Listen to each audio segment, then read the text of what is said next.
J'ai pris 2 verres de thé par jour. À chaque fois, je vais pas vous montrer que je le prends, les filles. Et du coup, vous allez brûler des graisses, même sans rien faire, en restant assis sur votre canapé. Comment tu as fait pour maigrir comme ça? J'ai arrêté la bouffe.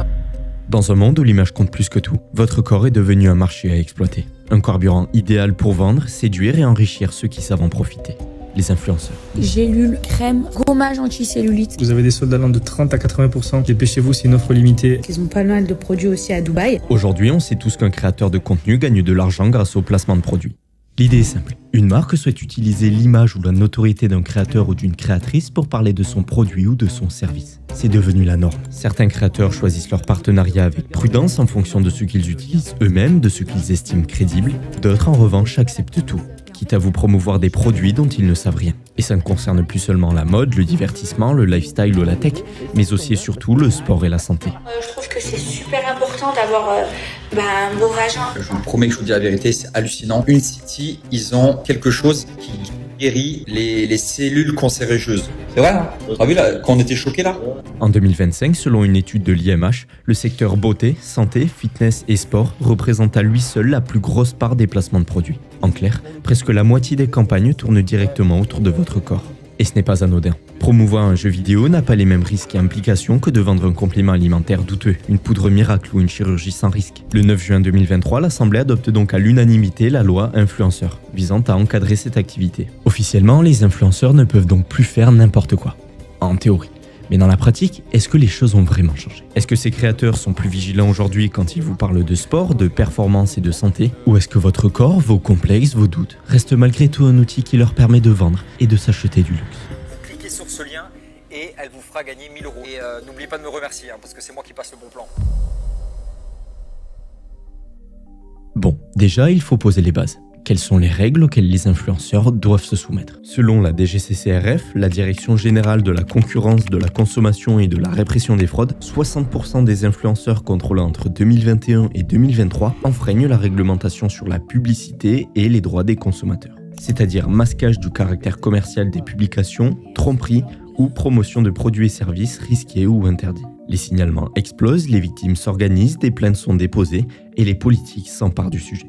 Arthur Delaporte, que l'on a vu récemment lors de la commission d'enquête sur TikTok, et Stéphane Vogetta. Depuis le 9 juin 2023, les pratiques commerciales trompeuses peuvent donc être punies de 2 ans d'emprisonnement et jusqu'à 300 000 € d'amende en fonction des cas. Et certains s'en rappelleront peut-être, mais dès l'adoption de cette loi, certains influenceurs comme Simon Castaldi, Capucine Nave, Anthony Matteo ou encore Ilan Castronovo avaient été contraints d'afficher ce bandeau sur leur compte Instagram. Injonction par la DGCCRF de cesser des pratiques commerciales trompeuses. En gros, ils se sont fait afficher en place publique. Mais concrètement, que nous dit cette loi?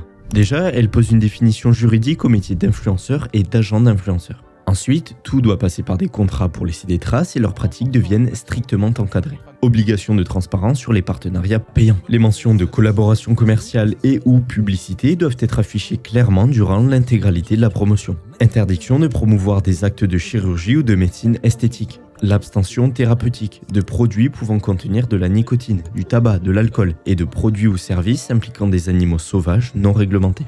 Pour d'autres domaines sensibles comme les paris sportifs, les collaborations commerciales doivent être accompagnées d'une mention interdit aux moins de 18 ans durant l'intégralité de la promotion et signaler les potentiels effets néfastes de ces activités. Bon, ce n'est pas exhaustif, mais tout est assez logique. En théorie, il y a des règles, des sanctions. Quelques influenceurs ont été condamnés, affichés par la DGCCRF, mais ces garde-fous semblent surtout exister sur le papier. Les influx voleurs, comme les appelle Booba, respectent-ils vraiment cette loi? La réponse courte, vous la devinez. Non. La réponse longue, elle fait un peu mal. La France a été le premier pays à encadrer le marketing d'influence. Sur le papier, c'est historique, mais dans la réalité, ça ne change pas grand-chose. La majorité de ceux dont on parle ici sont pour la plupart tous partis à Dubaï, non pas pour échapper à la loi influenceur ou à la DGCCRF, mais aux impôts. À Dubaï, il n'y a pas de TVA, pas d'impôt sur le revenu, pas de taxes sur les placements de produits, et accessoirement beaucoup de soleil, de voitures de luxe et de proximité avec les différentes destinations de rêve dans le monde. Mais vivre à Dubaï ne veut pas dire que l'on échappe à la loi française. La loi s'applique à tous ceux qui postent en français, s'adressent à un public français ou qui travaillent avec des marques françaises. Mais justement, le vrai problème, c'est l'application. Dans les faits, la France peut poursuivre un influenceur basé à Dubaï. En pratique, cela devient vite un casse-tête juridique. Coopération internationale, lenteur administrative, procédures qui s'enlisent. Les sanctions existent mais arrivent très tardivement. Depuis, un nouveau paradis a pris le relais. Bali.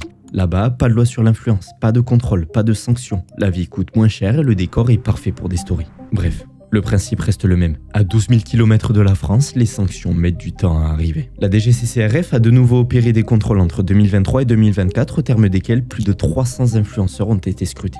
Sur Snapchat, TikTok, Facebook, Instagram, Twitter, Telegram ou encore YouTube, ces contrôles ont révélé que près de la moitié des influenceurs étaient en situation d'anomalie. Le 10 octobre 2025, Maëva Guénam a donc été condamnée à 1 an de prison avec sursis et 150 000 € d'amende pour pratique commerciale trompeuse. Les faits reprochés concernent plusieurs promotions de produits de beauté vantant des résultats esthétiques mensongers. Perte de 7 kg en 20 jours grâce à un thé minceur. Effet miraculeux de bonbons pour faire pousser les cheveux. Crème faisant grossir les fesses et les seins. Promotion de pratiques médicales réservées aux professionnels. Le tout en omettant pratiquement systématiquement qu'il s'agissait de partenariats rémunérés. De son côté, l'influenceuse n'a pas pu défendre sa position en personne car son absence a été justifiée par une interdiction de quitter Dubaï où elle réside depuis plusieurs années. D'ailleurs, ça ne lui a pas empêché il y a quelques jours de promouvoir un investissement immobilier sans en énoncer les risques. Coucou les amis, j'espère que vous allez bien. Alors là, j'ai un projet de dingue. Moi, là où j'ai gagné le plus d'argent dans ma vie, c'est en faisant de l'investissement immobilier ici à Dubaï. Franchement, vous allez investir et vous allez avoir un grand rendement. And you can invest very easily. It's close to your house.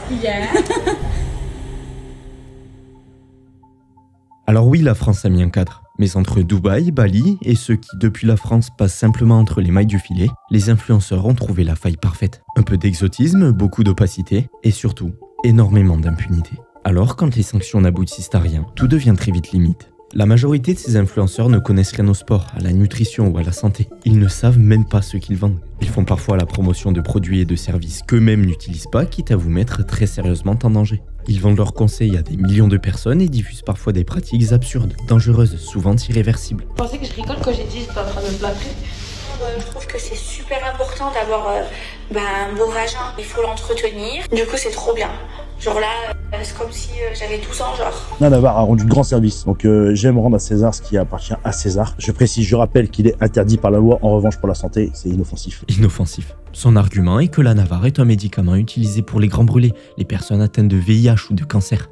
C'est précisément pour ça que c'est dangereux. La Navar permet en effet de maintenir la masse musculaire chez des personnes malades. En revanche, chez des personnes saines, c'est un produit dopant. Extrêmement populaire chez les femmes où les effets secondaires sont bien inférieurs à d'autres produits, mais pas inexistants. Perte de cheveux, voire plus grave, grossissement du clitoris, augmentation de la pilosité. Les effets sont bien présents. Anavar alone can cause female virilization. Okay, so I'm so excited. I have been seeing a lot of people. And I just can't imagine how hard it is to be doing it on your own and not having somebody be like, I don't recommend dropping your calories super fast because then you're just going to stunt your metabolism. hello ladies, happy Friday, happy one day out. We are in Poughkeepsie, New York. L'argument est aussi ridicule que de dire que la morphine et le fentanyl sont inoffensifs car utilisés chez des personnes malades. Ils sont aussi utilisés chez des personnes droguées. Cet exemple n'en est qu'un parmi une multitude de propos et d'actes plus que limites en termes de santé sur Internet. Peu à peu, ces influenceurs dédiabolisent des pratiques autrefois marginales jusqu'à les faire paraître normales. Pendant longtemps, modifier son corps était souvent vu comme réservé aux riches, aux stars, à un monde inatteignable. Aucune personne lambda ne pouvait l'envisager. Mais les réseaux sociaux ont tout changé. Ils ont créé une fausse proximité avec ces stars. Ces derniers ont commencé à partager leur adresse, leurs professionnels, leurs chirurgiens. Et tout est paru plus accessible pour des personnes qui ne l'auraient même pas envisagé auparavant. Cette illusion de lien rend tout plus normal et la promotion de chirurgie continue toujours malgré les interdictions. Les mêmes qui vous proposent des thés détox s'affichent avec des ballons. Les mêmes qui se disent nati, naturels, vous proposent un lien pour acheter des produits dopants. Ils vous assurent que leur programme payant leur a permis d'obtenir un fessier musclé, mais cachent en réalité que c'est surtout grâce à de la chirurgie. Petit à petit, toutes ces pratiques deviennent accessibles. Mais dans le sport, il y a une règle d'or. Il n'existe pas de raccourci. L'humain serait prêt à tout faire pour prendre du muscle ou perdre du poids, sauf à faire du sport. Et ces influenceurs alimentent ce mécanisme. Ils créent des besoins, des frustrations, des complexes jusqu'à nous faire croire que notre corps est un chantier permanent et que seuls ont les clés pour le réparer. C'est ça leur objectif, ou plutôt leur besoin. Être vu, reconnu, envié, validé, nécessaire. Derrière tout ça, il y a un but plus profond. Se prouver qu'ils peuvent réussir. Pour eux, la réussite, c'est le statut social. Ils veulent grimper et s'extraire de là d'où ils viennent. Alors, le moyen le plus facile de le faire est de ne pas avoir de morale, d'éthique, ou en tout cas de se forcer à la mettre de côté. Ils sont prêts à vous vendre des produits dangereux, inutiles, tout en vous faisant croire que ce sont grâce à eux qu'ils en sont là. Grâce à ces ventes, ils s'achètent leur maison, leur voyage, leur coach sportif, leur nutritionniste, leur chirurgien ou leur marque de luxe. L'ironie, c'est que ces marques ne travaillent même pas avec eux, mais grâce à nous, ils se les achètent. Et les réseaux sociaux en sont complices. Les algorithmes, tout comme les gens, adorent le bruit. Même si des scandales éclatent contre ces influenceurs, ces derniers n'ont pas besoin d'être crédibles. Ils ont juste besoin d'être visibles. Un bad buzz restera toujours du buzz. Mais les acheteurs dans tout ça, ils ne sont pas stupides. Comment tombent-ils encore dans le piège ? Tout simplement parce que les influenceurs sont notre propre reflet. Pas seulement parce qu'ils incarnent ce que beaucoup rêvent d'être, corps parfait, vie luxueuse ou succès visible, mais surtout parce qu'ils partagent les mêmes insécurités. Ils savent exploiter nos désirs, nos complexes, notre obsession pour l'image, car ils ont exactement les mêmes problèmes. C'est ce miroir qui rend les spectateurs vulnérables. Mais comme dans un miroir, tout s'inverse. Ceux qui achètent leurs produits sont souvent des personnes avec un pouvoir d'achat plus limité et perdues dans leur vie. Ils voient ce que les influenceurs sont devenus, cherchent à reproduire le même schéma, à s'élever et à s'extirper de leurs conditions. Ce n'est pas de la naïveté, mais une volonté très humaine de vouloir grimper l'échelle sociale. En revanche, donc, pour y parvenir, ils commencent par vouloir les mêmes marques haut de gamme qu'eux. Le peu d'argent qu'ils ont ne partira pas dans l'alimentation, leur hygiène de vie ou leur santé, mais dans leur apparence. Est-ce qu'elles iront plutôt chercher un short dans leur placard ou acheter un legging Gymshark pour ressembler à leur influenceuse préférée? Achèteront-ils un Samsung pour se filmer à la salle ou un iPhone? Achèteront-ils des Nike ou des Adidas? Ils se disent que ce sera mieux pour s'entraîner, plus motivant, plus pratique pour filmer leur progrès, mais au fond on le sait tous, c'est pour appartenir à un groupe. Alors, pour continuer à leur ressembler, on se tourne vers ce qu'ils nous vendent. Compléments douteux, gadgets miracles, codes promo soi-disant incroyables. On a l'impression de faire une affaire, de gruger le système alors que nous ne faisons que l'alimenter. Le pire, c'est que ce schéma se reproduit à toutes les échelles. Avec l'arrivée du dropshipping et plus récemment du TikTok Shop, des personnes modestes vendent à d'autres personnes tout aussi modestes des produits de mauvaise qualité, fabriqués à la chaîne et parfois par des enfants. Les gens ne savent même pas ce qu'ils vendent, ne cherchent même pas à le comprendre parce qu'ils gagnent de l'argent. Nous vivons dans une société qui préfère oublier la morale et l'éthique parce qu'il est bien plus simple de vivre sans principe que de supporter le poids qu'ils nous imposent. L'humain est obsédé par l'apparence, l'illusion de facilité. Notre société a cessé de croire aux longs efforts, au temps et à la patience. Dans le sport comme dans la vie, on veut tout de suite.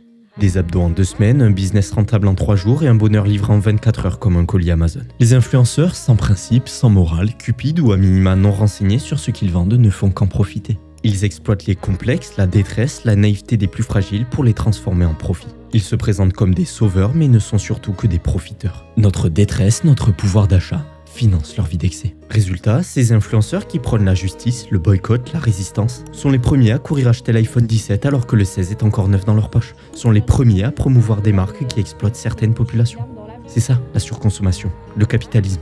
Tant pis pour la morale, pour l'éthique, tant pis pour les Ouïghours, le Congo ou la Palestine. Tant qu'ils ont mis un post sur les réseaux pour les soutenir, ils sont pardonnés. En revanche, ils ne sont pas les seuls coupables. Ce système existe parce que nous l'avons créé. Une société obsédée par l'argent, la vitesse et l'image. Alors si aujourd'hui certains se permettent encore de nous vendre du mensonge, c'est peut-être parce que l'on est toujours prêt à l'acheter.